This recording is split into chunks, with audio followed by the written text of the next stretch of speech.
And now I'm talking with my friends in Poland, and they are worried that you align yourself too much with Putin. What's your message for them? Well, if I didn't align myself with both of them, you'd never have a deal. You want me to say really terrible things about Putin and then say, "Hi, Vladimir, how are we doing on the deal?" That doesn't work that way.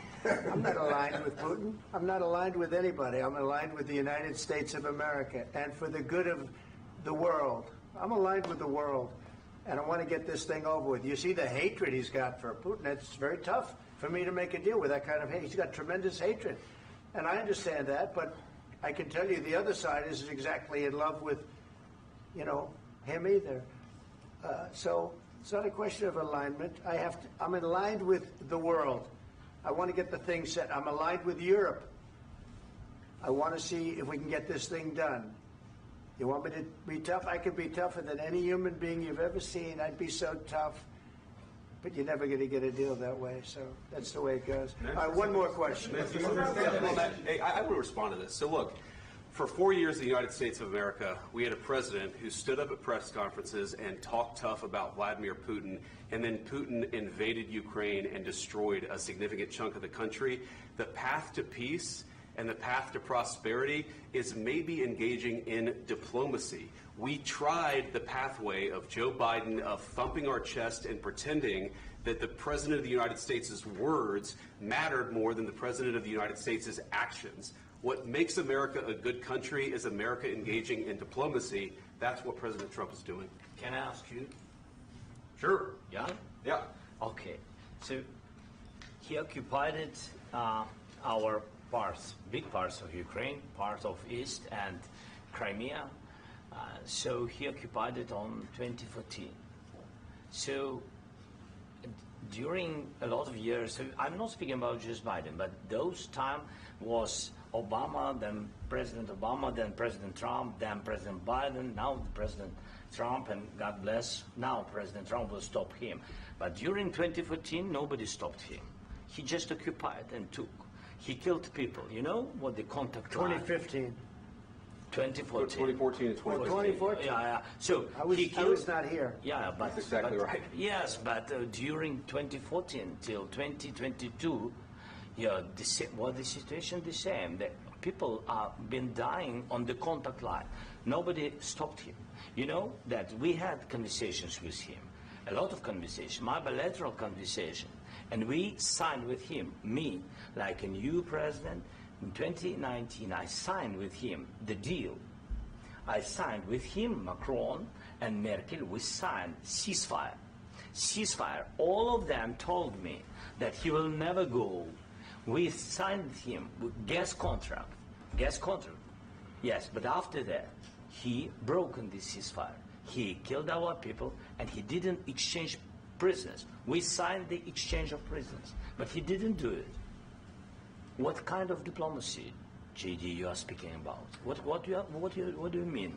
I'm talking about the kind of diplomacy that's going to end the destruction of your country. Yes, but if you Mr. President, with respect, I think it's disrespectful for you to come into the Oval Office and try to litigate this in front of the American media. Right now, you guys are going around and forcing conscripts to the front lines because you have manpower problems. You should be thanking the President for trying to bring it into this conflict. Have you ever been to Ukraine that you say what problems we have? I have been to. Count once. I've actually watched and seen the stories, and I know what happens is you bring them on a propaganda tour, Mr. President. Do you disagree that you've had problems bringing people into your military? And do you think that it's respectful to come to the Oval Office of the United States of America and attack the administration that is trying to prevent the destruction of your country? A lot of questions. Let's start from the beginning. Sure. First of all, during the war, everybody has problems. Even you, but you have nice ocean and don't feel now, but you will feel it in the future. God bless. You don't know that. God bless. God bless. You will not have war. Don't tell us what we're going to feel. We're trying to solve a problem. Don't tell us what we're going to feel. I'm not telling you. Because you're in no position to dictate that. That's exactly what you're doing. You're in no position to dictate what we're going to feel. We're going to feel very good. Feel influence. We're going to feel very good and very strong. You will feel influence. You're right now not in a very good position.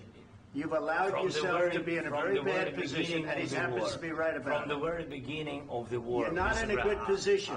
You don't have the cards right now. With us, you start having cards. Right now, you don't. You're playing cards. You're playing cards. You're gambling with the lives of millions of people. You're gambling with World War III. You're gambling with World War III. And what you're doing is very disrespectful to the country, this country. That's backed you far more than a lot of people said they should have. Have you said thank you once? This entire meeting? No, in this entire meeting, have you said thank you? You went to Pennsylvania and campaigned for the opposition in October. Offer some words of appreciation for the United States of America and the president who's trying to save your country. Please, you think that if you will speak very loudly about the war, He's not speaking loudly. He's not speaking loudly. Your country is in big trouble. Can I Wait a minute. No. You've done a lot of talking. Your country is in big trouble. I know. You're not winning. You're not winning this. You have a damn good chance of coming out okay because of us. Mr. President, we are staying in our country, staying strong from the very beginning of the war. We've been alone, and we are thankful. I said thanks you haven't in been this alone. cabinet. You haven't been alone. In this cabinet. We gave you, through this stupid president, $350 billion. We gave you military equipment, and you men are brave, but they had to use our military. If you didn't have our military equipment, this war would have been over in 2 weeks. In 3 days, I heard it from Putin. In 3 days, this is something maybe new. Less. In 2 weeks, of course, yes. It's going to be a very hard thing to do business like this. I tell you. Just say thank you. I said a lot of times to American people. Except that there are disagreements, and let's go litigate those disagreements rather than trying to fight it out in the American media when you're wrong. We know that you're wrong. But you see, I think it's good for the American people to see what's going on. I understand, sir. I think it's very important. That's why I kept this going so long. You have to be thankful. You don't have the cards. Thankful. You're buried there. Your people are dying. You're running low on soldiers. Listen, you're running low on soldiers. It would be a damn good thing. And then you tell us, I don't want a ceasefire. I don't want a ceasefire. I want to go, and I want this. Look. If you could get a ceasefire right now, I tell you, you take it so the bullets stop flying and your men stop getting killed. Of course, we want to stop the war. But you're saying you don't want a ceasefire. But I said to you, I want a ceasefire. With guarantees. Because you'll get a ceasefire faster than an agreement. Ask our people about ceasefire, what they think. That wasn't with me. That wasn't with me. That was with a guy named Biden, who was not a smart person. That was with Obama. It was your president. Excuse me. That was with Obama, who gave you sheets, and I gave you javelins. Yes. I gave you the javelins to take out all those tanks. Obama gave you sheets. In fact, the statement is Obama gave sheets and Trump gave javelins. You got to be more thankful, because let me tell you, you don't have the cards. With us, you have the cards. But without us, you don't have any cards. One more question to Mr. Vice President. I'm sorry. It's going to be a tough deal to make because the attitudes have to change. What if Russia breaks ceasefire? What if Russia breaks peace talks? What do we do then? I understand that it's a heated conversation right now. What are you saying? She's asking, what if Russia breaks the ceasefire? What if anything? What if a bomb drops on your head right now? Okay? What if they broke it? I don't know. They broke it with Biden because Biden, they didn't respect him. They didn't respect Obama.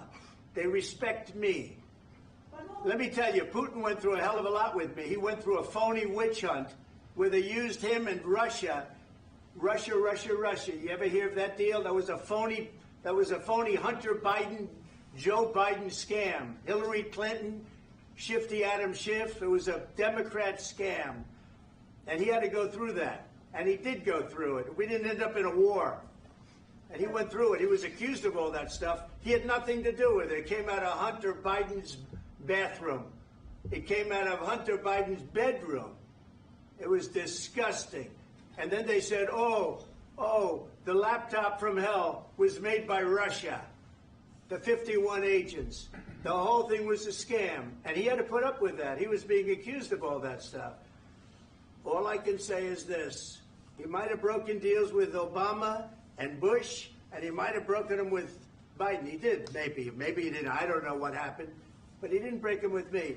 He wants to make a deal. I don't know if you can make a deal. The problem is I've empowered you to be a tough guy.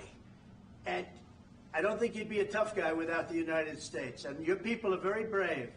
But you're either going to make a deal or we're out. And if we're out, you'll fight it out. I don't think it's going to be pretty, but you'll fight it out. But you don't have the cards. But once we sign that deal, you're in a much better position. But you're not acting at all thankful. And that's not a nice thing. I'll be honest, that's not a nice thing. All right, I think we've seen enough. What do you think? Huh? This is going to be great television, I will say that. All right. We'll see what we can do about putting it together. Thanks, sir. I need the back of this. We'll see. I don't know. All right, guys, come on. Please.